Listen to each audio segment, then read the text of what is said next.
Hello everybody, I am on the mighty Fraser River today, so I'm going to give you a quick tour of the setup before we get the water running. Down here we've got a Honda WX10 water pump taking water, and then we've come all the way up here, and these guys have a pretty cool setup. It is a Gold Hog machine, and so yeah, we're going to be putting the mats in and everything once we get a bit of water up here. Then they've got this really wide 18-inch like flare down here with a bunch of UR mats. So there's your Gold Hog UR. Now they told me this stuff works really well, but it's touchy, so you got to get it set up just right, and then you're going to get some pretty good results. And this is the tailings pond. So essentially, as this thing fills up, like there's a lot of capacity here, and as it fills up with more sand from our workings, we can dig that sand up and just sort of build a giant puddle up here so that no water goes back into the river, which is one of the tricky parts about mining here. You can't have like a little stream of water filtering down through the rocks all the way to the river. You got to be really tight about it. So it's a little bit crooked to one side, but we got water up here. Everything looks like it's good to run, and I'm kind of excited to see some Fraser River gold. And that's all like Gorilla Tape, like duct tape, kind of holds it all. Yeah, there's I think there's a little bit of glue in there. Okay. But not too much. I think it's tucked in under there. It just tucks in there. Yeah, and then you got the flap.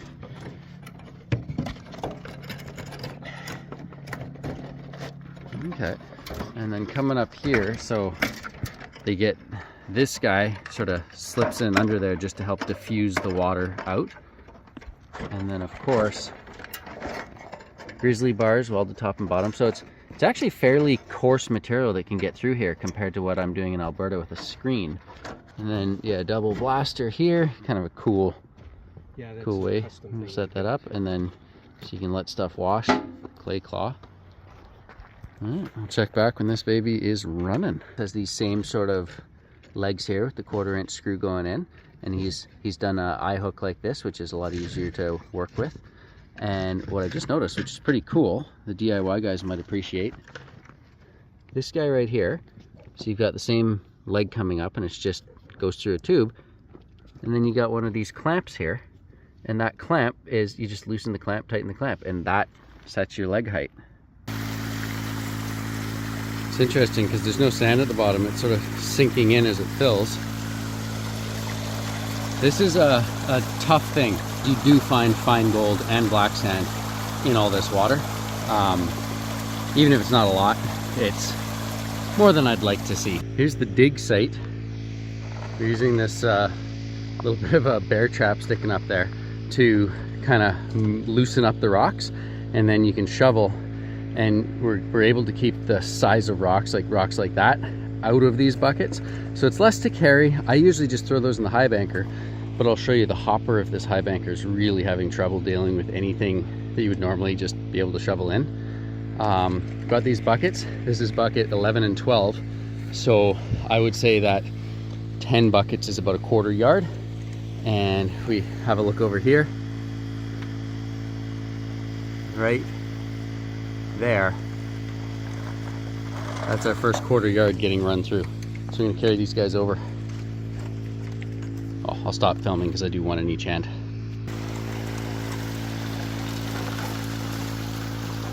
Look at this absolute unit of a human over here. 77 years young, just cranking through the yardage. Well, I happen to have gold fever. Gold fever. It's not a disease, it keeps you young. Yeah.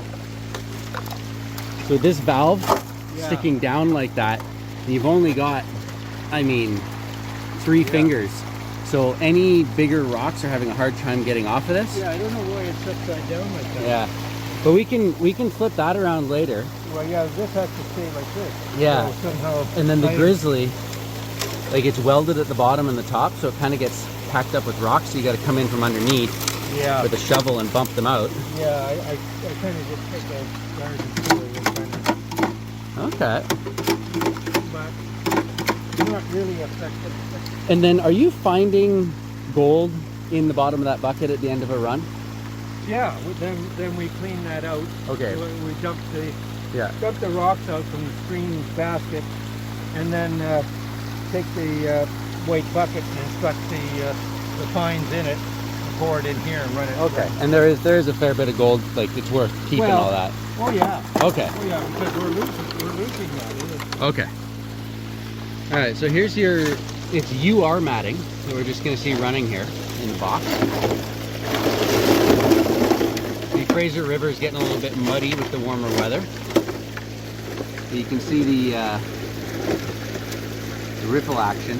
Now, one thing that's kind of tricky with this is when you get a really wide setup like this, it's awesome, but you'll notice it's a little bit faster in the middle than the edge, just because this is very slightly bowed. And if you have an accident with one of these legs where it drops a corner down, then you get faster water in one edge that might scalp out. And because these are all open, all of that material will slide to that side and potentially have losses. So you just got to keep a close eye on things, and then she's good to go. But yeah, you wouldn't want one of these legs to take a little dip on you as you're feeding. Pond is still not overflowing. Probably got another couple minutes in here before we got to shut down. Oh, okay, well, I guess you could set it in there. But, Well, we've got plenty of water behind us here. We can use the that. bucket, and then we wash it vertically in the Right, bucket. vertically in the bucket. Perfect.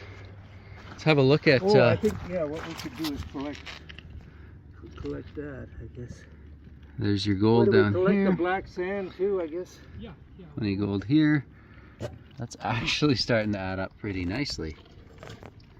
Get the shadow of this out of the way. But yeah, those are those large Fraser River flakes there.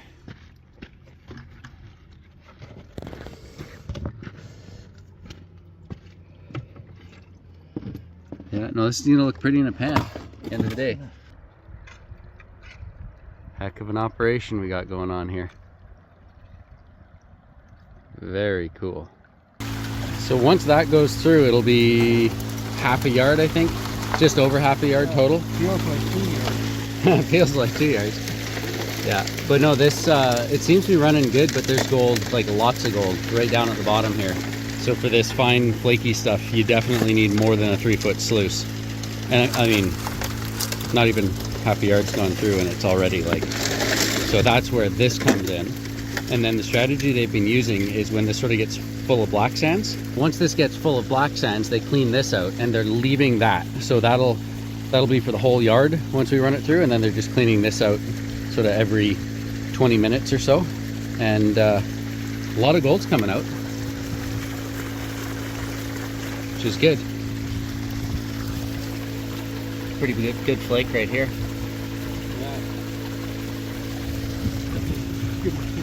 Oh yeah. No, that's starting to add up real nice up here. Yeah. Real nice.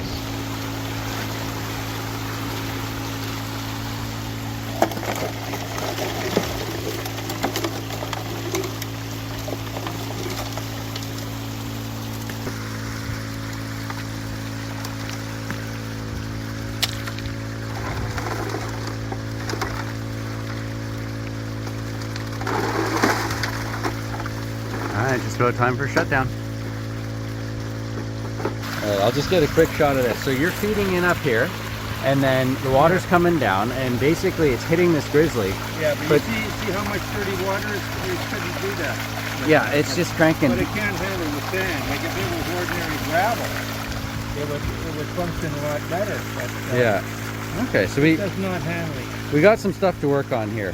See if we can come up with a field solution for that. Well, what we're thinking the issue might be is the grizzly, there's a little bit that comes off the top of the grizzly, but this punch plate, it's hitting the punch plate bouncing off. So we're gonna try setting this punch plate maybe down into the sluice a little bit and see if that helps this problem a little bit. We were losing a bit of water, and I was assuming it was coming over the top of the grizzly. But the way the punch plate was sitting up was causing a whole bunch of material we had to keep rerunning. So after a few shovels, this whole thing was full. And now, we've just set this punch plate piece down into the sluice a bit. So it's still sort of helping to distribute the flow. But what a difference. So that's a bit of a win. Always learning. Always something new to figure out. Yeah, that's just beautiful. Look at that. Oh yeah, no, that's running better. Yeah, it's working a lot better. Yeah. Awesome. It's right where those tailings are coming out. I had this thing set there, and I did notice the actual expanded metal. It gets a little tight in there, like some rocks on the side. So I've intentionally cut it a bit narrow when I made it, so that it's easy to get in and out. But you just gotta sort of jiggle it a little bit without forcing it, as you don't want it to bend, right? Call it a product design flaw, but I think it's something you can work with in order to get the benefit of moss. And so we're just gonna see, had it in there for about 20 or 30 minutes, and we're gonna see sort of what are we losing if we were even able to catch any at all in here. Toss it into a pan, we'll find out. All back together, all cleaned up. Here's what we got out of it. Let's pan this in our tailings pond. Oh yeah, mud. Mucky in there. So, I expected some losses, obviously. This is probably acceptable when you consider how much we're catching. Thinking a big flake, oh my gosh, you lost a big flake, you must be losing so much small stuff. Not really true. Sometimes these big flat flakes are actually harder to keep than the powder. Like, they're just, they, you know, just flap around in the wind, so to speak. So considering that's what we caught, now obviously that's not all of the tailings. That's, you know, we just got a bit off one side and sort of ran it for a little bit out there. But to know that we're only losing this much, that gold hog mat seems to be doing adequately. Nothing to panic about. Digging out the tailings pond, building up that wall a little bit higher. We're gonna see if we can move twice as much material today as we did yesterday. They're just doing a clean out there. And then this is our hole. What's actually interesting is this little highway here. All of the gravel that's coming off of the grizzly here. So all of that gravel doesn't have these big rocks in it. So we're tossing these big rocks out by hand, and then just what's left. We've been putting down here as a little bit of a highway all the way down to where the pump sits by the river. And it's just kind of nice. It's, oh wow, this, you know, it actually is really nice to walk on. And then the pit we're digging here, you'll see, you know, big rocks sort of we've tossed onto this side and tossed onto that side. And this uphill slope, I guess we're down maybe, not quite a foot, but we're just sort of gonna dig out this area. And because we're going a wide, shallow strip, there's still a bit of gold down there. We'll pan it to make sure that we're, you know, not missing out on anything good. But the good gold's up on the surface. So we're just cutting back the whole surface here. And then when we're done, we're able to take all of these rocks and toss them back in here. And we've really only dropped the, you know, the area down by, you know, less than a foot. And by just, you know, having your line of rocks on the top here and some at the bottom, it makes it really easy to sort of fill in after you're done. So we'll show you that by the end of the day. But yeah, the gold is looking good, and the weather is just fantastic. So, well, I'm tired. It's, you know, first time properly digging for the whole season here. It's good training for when I get out jet boating in Alberta, and what an experience to be out here on the Fraser River, British Columbia. Like, this is proper hand mining operation going on right here. So pretty cool to be a part of it. Pumps are running down there. There's our digging pit. Come up that little highway of gravel, and up here, would you just look at this massive pile. We're just about ready to shut down again, but shut down for lunch or a nap. Lunch or a nap, yeah. The legendary Lloyd. Oh, legendary Lloyd. Ah, that's your new name, buddy. Just cranking through it. This is a 18-inch wide section of UR mat. I'm running everything into this little Utmost Explorer sluice that I make. I took the screen out because this is obviously already screening. Not as fine as my screen, but because of that, the screen kept plugging up, right? So we're just running right like this, and you know, it's not perfect, but we're checking some tailings a little bit, right?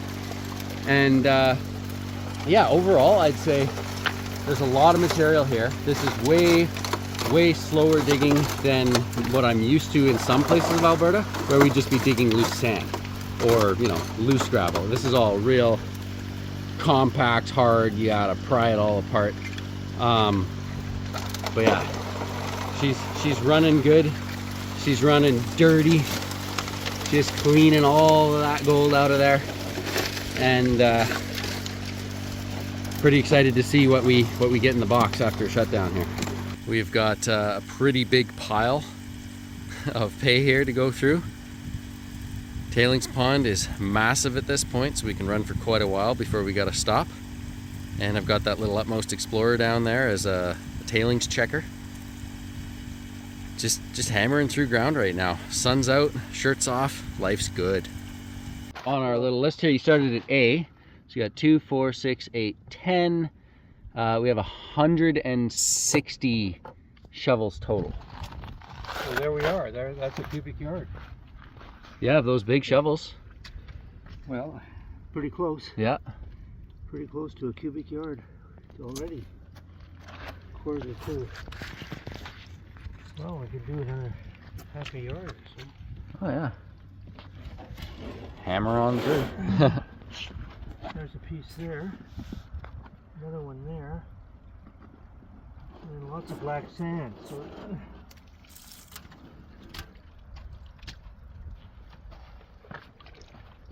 This stuff does seem to slosh out pretty quick. yeah. Legendary Lloyd.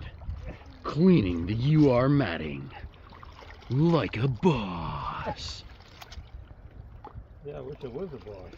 You know that that Discovery Channel show where you got Fred Hurt, but they can never call him Fred Hurt? They always have to call him 77-year-old Fred Hurt walking down a trail. 77-year-old Fred Hurt. Yeah. Yeah. My name is 77-year-old. My last name is Fred Hurt. Yeah. Well, you know what? 77-year-old Lloyd the Legend. You're making me famous, man. It's characters. To help a friend. You need the characters. That's what it is. Anything to help a friend. Sure. This is why I became a YouTuber, everybody, so that I can take breaks. Oh, I'm filming, you know? I'm performing my art here. I'm not just relaxing while 77-year-old mining legend Lloyd does all the work. It's from the splashing of the Highbanker. Kind of gets your shoes a little bit wet over the course of a day. So, hey, is this gold mining or a day at the beach? Just wearing the flip-flops?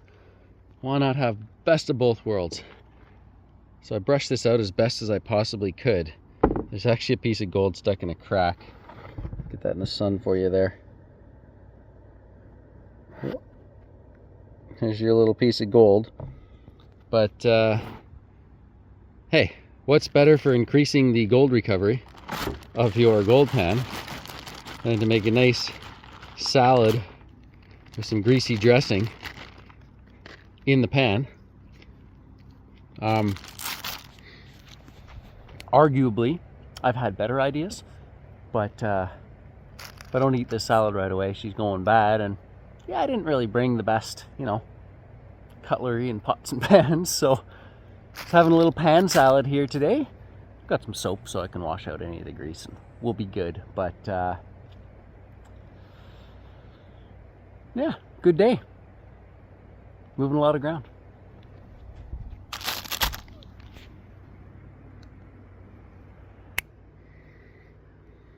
There you go. For those who don't own forks. Double 18.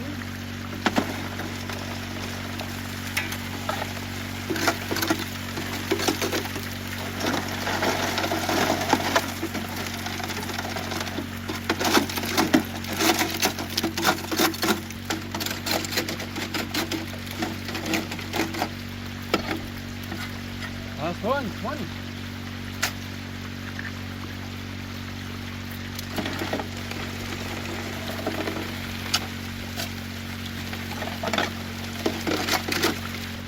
Have a look down here. Definitely some gold in here, which is nice.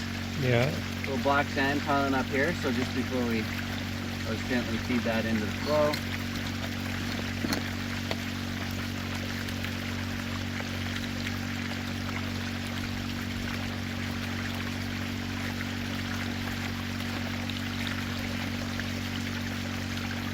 All right. Okay. Time for clean out. Okay. So as the water lowers, it goes down, and then as the water starts to come up, you get this little delta here. And you sort of shovel that sand to raise your tailings pond. This, I figured I'd take the little screen out of this Utmost Explorer because it's already, you know, screened ground. I'd say that's running a little hot for a 6-inch sluice, but you know, it's in that Hopkinson sluice. They tested between 20 and 80 gallons per minute, and it is supposed to still capture gold at this rate. It's not a perfect spread here, but overall, like, you can see that nice wide strip of water going across. See if I can get you some close-ups of the ripple action.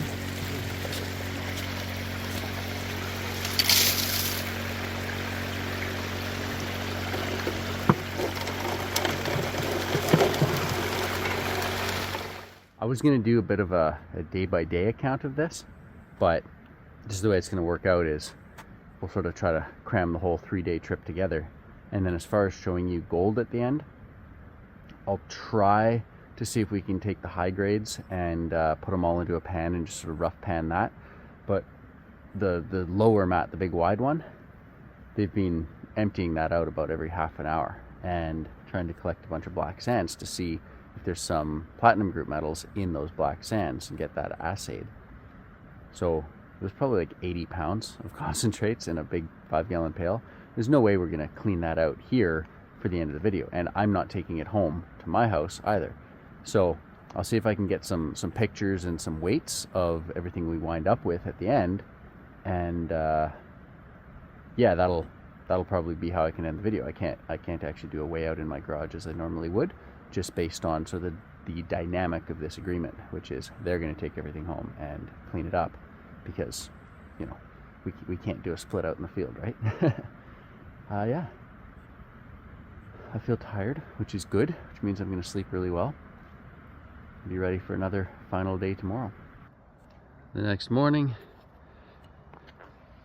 tailings here, I've sort of shoveled out a bunch of that into the side just to make some more room. But we're just going to do a real short run today. Get a last bit of concentrates, and then of course our pit down there. It's going to need to be filled in. You don't want to leave holes where potentially the water can come up and then fish swim in, and then water goes back down and they get stuck. So we flatten everything out real nice and smooth this area out, and all in a day's work. This is the end of our digging weekend. We moved a decent amount of gold here, and we're about to fill the pit in. So we'll get a little before and after here, and yeah, I'd say that's a fair bit of ground moved. Yeah, I think so. Yeah. Well, get to work, Lloyd. Well, okay, I'll throw the first stone. Yep. Oh, there we go. So right there you have no low point where if the water rises, fish will swim into it, and then the water goes back down and they get trapped. So I honestly can't even see where we've dug very easily when I'm looking through the phone, but yeah, that is the after shot. Do you know roughly how many yards we think we did? What, 4 to 5 yards? About 3.5 out of there and about 1.5 out of there. Okay, right, because we have another pit just up the hill, and we're gonna fill that in next. But yeah, overall I'd say at least 4 yards through the box, which is pretty solid. This is the high grade. So the bottom mat that kept getting cleaned out, that's in like, I don't know, 2 5-gallon buckets. It's crazy heavy. This is everything from the top Gold Hog UR matting. And like, this is what's on top of this stuff. I didn't, you know, do anything, like I didn't seed this in. This is rich ground. So it's just, however deep that is, like, there's a lot of material here, and it is absolutely loaded with gold. Yeah, look at that one spot there. So yeah, I expect a picture of all of this in a pan with a weight. And remember, this is just a little bit of high grade. He's got 2 5-gallon buckets that are maybe a third full each sitting in the trailer, less rich than this. Normally I would take you back to the garage at this point and we'd have like a weigh in and a clean out and everything. I think it's probably the end of the video, but you know, we're gonna throw in a picture and a weight at the end showing what we got. And yeah, thanks for watching, everyone. Till next time, cheers. In summary, this trip fits squarely in the middle of that hobby gold mining category, in that no matter how seriously you take your hobby, it's just a hobby until you get paid. With a total gold take of just over 7 grams, the image you're looking at here is just a high-grade pan from the field, probably 2 grams in here. I get to keep 1/3 of that total, so it didn't pay out financially, but I got to meet some really great people, and I wouldn't trade the experience for just a few dollars more.